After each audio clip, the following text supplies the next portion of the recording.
Good morning to all my dear friends. Most welcome in my YouTube channel.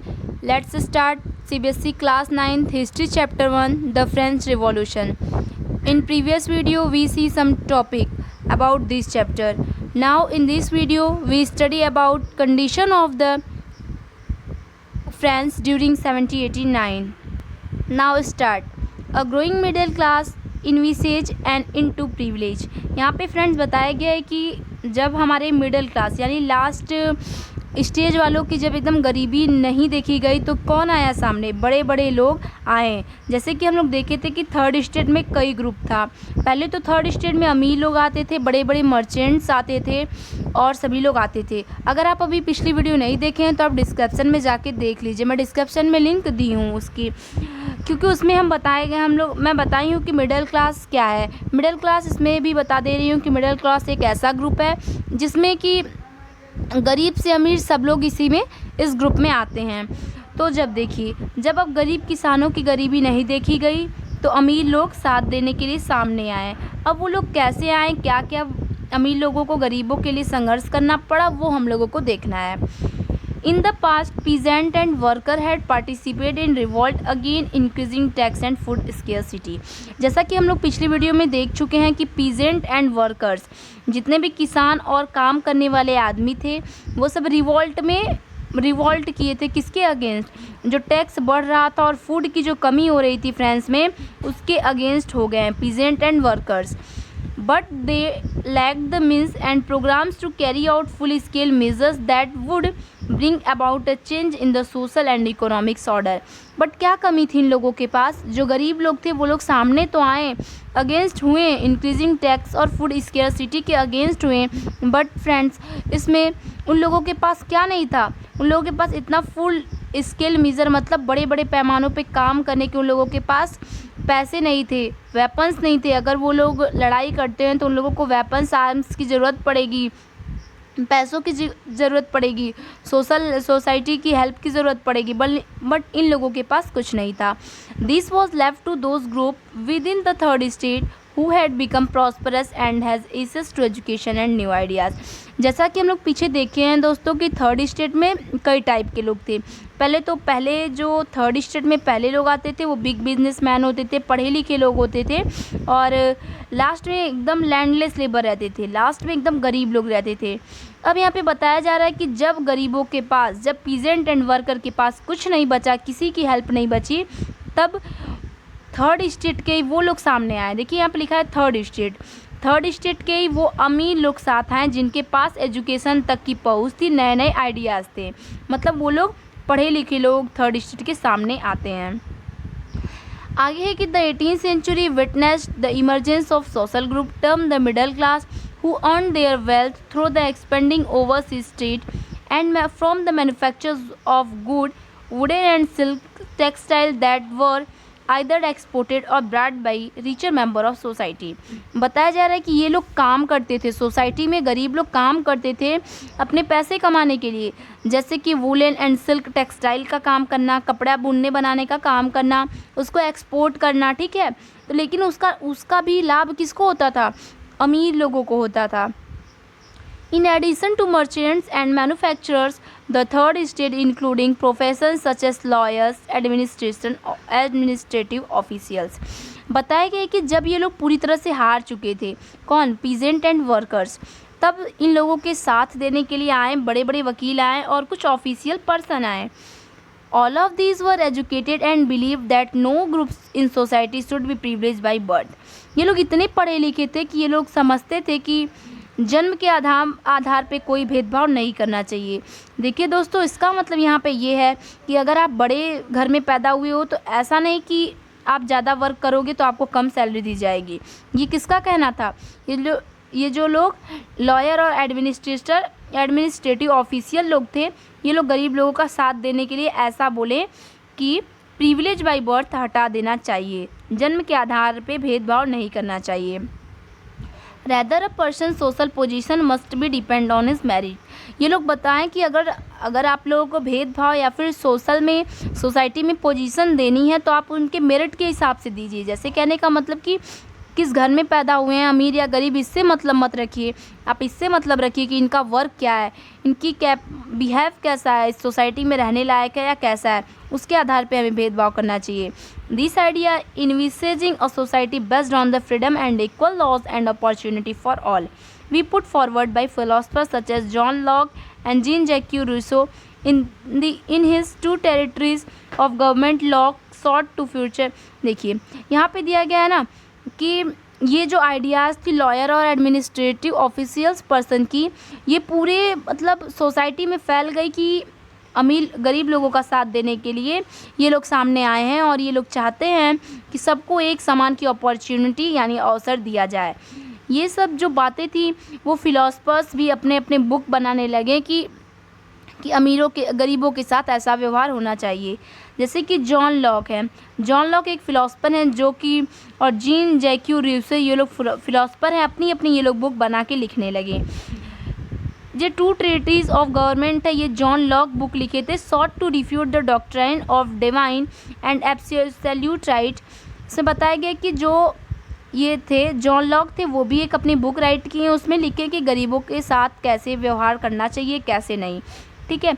Of the monarch Rousseau carried and idea forward proposing from a government based on a social contract between the peoples and the representative। जो हम लोग देखें कि gene जैक्यू Rousseau थे, वो भी एक अपनी बुक लिखें, ठीक है। वो इसमें बताएं कि पीपल्स के बीच उनका सोशल कॉन्ट्रैक्ट होना चाहिए, मतलब किसी भी काम में इन लोगों को एक दूसरे का साथ देना चाहिए।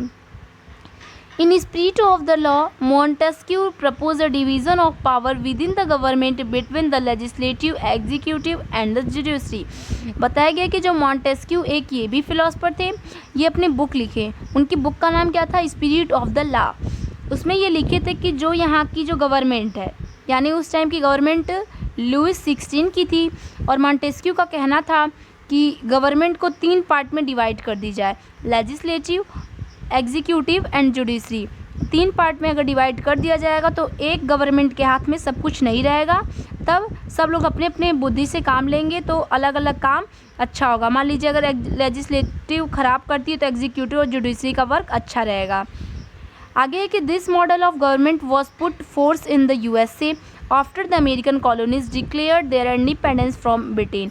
हम लोग पिछली वीडियो में देखे थे कि अमेरिकन कॉलोनीज़ क्या थी, गुलाम थी, किसकी, ब्रिटेन की गुलाम थी। तो जब ये आज़ादी पा गई, मतलब अमेरिकन को जब आज़ादी मिल गई फ्रांस की हेल्प से, तब ये वहाँ पे पहले यही रूल अपनाया गया कि वहाँ की गवर्नमेंट क्या हुई, 3 ग्रुप में डिवाइड हो गई, मॉन्टेस्क्यू के कहने के, बुक लिखने के आधार पे। The American constitution and it's guarantee of individual rights was an important example of political thinker in France. देखो दोस्तों, जो हम लोग पिछले वीडियो में देखे थे कि जो ब्रिटेन से अमेरिकन की गुलामी थी, ठीक है, दुश्मनी थी, और ब्रिटेन बहुत बड़ा दुश्मन था फ्रांस का, इसलिए फ्रांस उसको दिखाने के लिए अमेरिकन कॉलोनीज़ की हेल्प करके अमेरिका को जिता दिया। अब क्या है कि यहाँ पे जितनी भी बात फ्रांस वाले कहते थे उतनी बात अमेरिका वाले मानते थे, क्योंकि अमेरिका वाले फ्रांस की वजह से जीते थे। आइए आगे देखते हैं कि the ideas of these philosophers were discussed intensively in saloons and coffee houses and spread among people through book and newspapers।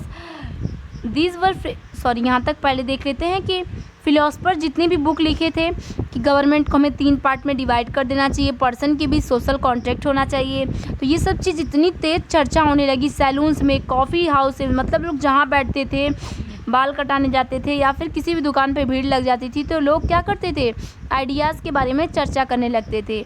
These were frequently read aloud in group for the benefit of those who could not read and write। और क्या हुआ, allowance होने लगा, मतलब mic में कहा जाने लगा उनके लिए जो कि राइट नहीं कर सकते हैं और रीड नहीं कर सकते हैं। मान लीजिए न्यूज़पेपर्स में तो निकल रहा था ये सब न्यूज़ कि ऐसा होगा, हमारे देश में ऐसा नहीं होगा, तो ये सब चीज़ उन लोगों के लिए अच्छा नहीं था जो रीड और राइट नहीं कर पाते थे, इसलिए अनाउंस करवाया जाता था कि जो बिना पढ़े लिखे लोग हैं वो लोग भी देश में क्या हो रहा है वो जान सकें। The news that Louis 16 plan to impose further tax to be able to meet expenses of the state generated anger and protest against the system of privilege. But ये राजा को काम पसंद नहीं आया। जैसा मेरे कहने का मतलब है कि लुईस 16 को ये बात अच्छी नहीं लगी कि अब क्या होगा, अब हमारी गवर्नमेंट 3 भागों में बँट जाएगी, क्योंकि ये ज़ाहिर सी बात है कि उनको पूरा राज अकेले मिला था, तो अब वो नहीं चाह सकते कि हमारा राज 3 भागों में डिवाइड हो जाए। तब वो लुईस 16 क्या हुए, लड़ाई करने के लिए तैयार हो गए इसके अगेंस्ट कि हमारा राज अकेले मैं ही करूँगा, कोई दूसरा नहीं लेगा, यानी गवर्नमेंट कई पार्ट में नहीं डिवाइड होगी। तो आगे हमारा है कि account of lived experience in old regime. ये देखिए यहाँ पे जो ब्लू डायग्राम में दिया गया है वो बताया गया कि लुईस 16 के जो पहले की दुनिया थी, मतलब लुईस 16 आ गए तो सब कुछ चेंज करा दिए थे, बट जो लुईस 16 के पहले की जो इंडिया थी फ्रांस था वो कैसा था वो आपको ओल्ड रिग्मी में पता चलेगा। बट अभी हमको उसमें सिर्फ एक नाम दिया गया है ओल्ड रिग्मी, अभी ज़्यादा कुछ लिखा नहीं गया है। हमको पढ़ना है आउटब्रेक ऑफ द रिवॉल्यूशन, कि लड़ाई कैसे होती है जब लुईस 16 नहीं तैयार होते हैं कि हमारी गवर्नमेंट 3 पार्ट में डिवाइड हो जाए, और पीजेंट नहीं बंद करते हैं अपना झगड़ा कि हम ब्रेड का दाम जो बढ़ गया था, टैक्स ले रहे थे, सिर्फ गरीबों लोगों से टैक्स लिया जा रहा था, इसलिए लड़ाई बढ़ती गई। तो अब ये लड़ाई कैसे बढ़ी, कैसे ख़त्म हुई, अब उसके बारे में हम इस टॉपिक में पढ़ेंगे कि the outbreak of the revolution. तो चलिए हम इसको भी देख लेते हैं कि लड़ाइयाँ कैसे शुरू हुई, किस बात पे शुरू हुई। तो let's start. Louis 16 had to increase taxes for reason you have learned in the previous section। देखिए फ्रेंड्स, यहाँ पे बताया गया कि हम प्रीवियस सेक्शन मतलब प्रीवियस वीडियो में हम लोग देख चुके हैं कि इंक्रीज टैक्स, क्यों टैक्स बढ़ाया जा रहा था। अब आप बताइए टैक्स क्यों बढ़ाया जा रहा था। क्योंकि देखिए टैक्स इसलिए बढ़ाया जा रहा था क्योंकि लुईस 16 पहले से जो फ्रांस था वो हर देश से लड़ाई करते आया था, उसके सारे हथियार, सारे पैसे, सब कुछ ख़त्म हो गए थे। तब उसको पैसे की ज़रूरत थी, क्योंकि जिस महल में लुईस 16 रहता था उसका खर्चा बहुत भारी था।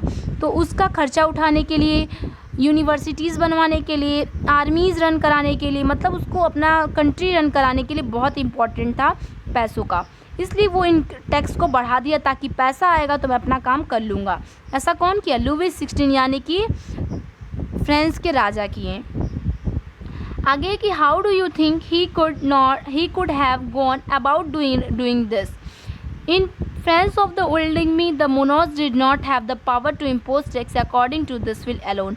मतलब ओल्ड रिग्मी के आधार पे, देखिए ओल्ड रिग्मी कुछ है नहीं, ओल्ड रिग्मी वो चीज़ है जिसके हेल्प से हम फ्रांस के पहले का क्या राज था, क्या नियम था, क्या कानून था, वो हम जान सकते हैं। यहाँ पे जैसा कि बताया गया है कि ओल्ड रिग्मी में ये होता था कि कोई भी राजा अपने मन से टैक्स नहीं बढ़ा सकता है जब तक गांव वाले यानी कंट्री साइड वाले न चाहें। तो rather he had call a meeting of the state general which would then pass his proposal for new taxes. फिर मीटिंग बुलानी पड़ती थी नए टैक्स बढ़ाने के लिए स्टेट जनरल को। स्टेट जनरल मतलब यहाँ पे 3 स्टेट है, first state, second state and third state वालों को बुलाया जाता था। The state general was a political body to which the 3 state can send their representatives. बताया गया कि जो 3 स्टेट था उसमें से के रिप्रेजेंटेटिव आएंगे, जैसे कि कुछ आदमी आएंगे अपने तरफ से बात लेके कि हाँ टैक्स बढ़ाना चाहिए नहीं बढ़ाना चाहिए। However, the monarch alone could decide when to call a meeting of his body. The last time it was done in 1614। बताया गया कि लुईस 16 जब राजा नहीं बने थे उसके पहले एक बार ऐसी मीटिंग बैठाई गई थी 1614 में। मतलब उस टाइम 1614 में राजा चाहे होंगे कि टैक्स बढ़ा दिया जाए, तब तीनों स्टेट के आदमियों को बुला करके मीटिंग कराई गई। तीनों स्टेट के अगर आदमी राजी होते हैं तब जाके हमारा टैक्स बढ़ाया जाता है। अब हमें सबसे मतलब मेन बात है कि हमारा टैक्स यहाँ पे बढ़ाने की बात क्यों आ रही थी। तो दोस्तों देखिए पैसे की ज़रूरत बहुत ज़्यादा थी और फ्रांस गरीब देश तो नहीं था, बहुत अमीर था, लेकिन वो गरीब बन चुका था। क्योंकि वो बहुत ज़्यादा हेल्प करता था, मतलब बहुत ज़्यादा हर लड़ाई में पार्टिसिपेट करता था। तो अब महल का खर्चा देखने के लिए, यूनिवर्सिटी कैसे चलेगी, ये सब देखने के लिए बहुत ज़्यादा पैसों की ज़रूरत थी। तब जाकर टैक्स बढ़ाने का निर्णय लेते हैं हमारे लुईस 16 जी। तो चलिए अब हम ये जो आगे है कि लड़ाई किस डेट से कैसे शुरू हुई इस लुईस 16 के साथ क्या हुआ। अब तक तो बस हम ये देखें कि कैसे हमारा टैक्स बढ़ता है। जैसे कि देखें कि स्टेट जनरल आते हैं, सारी मीटिंग होती है, अगर वो राज़ी होते हैं तो टैक्स बढ़ाया जाता है। लेकिन लुईस 16 के साथ क्या हुआ, कोई लड़ाई हुई टैक्स बढ़ाने के लिए या कैसा क्या हुआ, इसको हम नेक्स्ट वीडियो में पढ़ेंगे। अगर आपको वीडियो अच्छी लगी हो तो लाइक कर दीजिएगा, शेयर करना मत भूलिएगा। और चलिए हम मिलते हैं नेक्स्ट वीडियो में। Thanks for watching my video.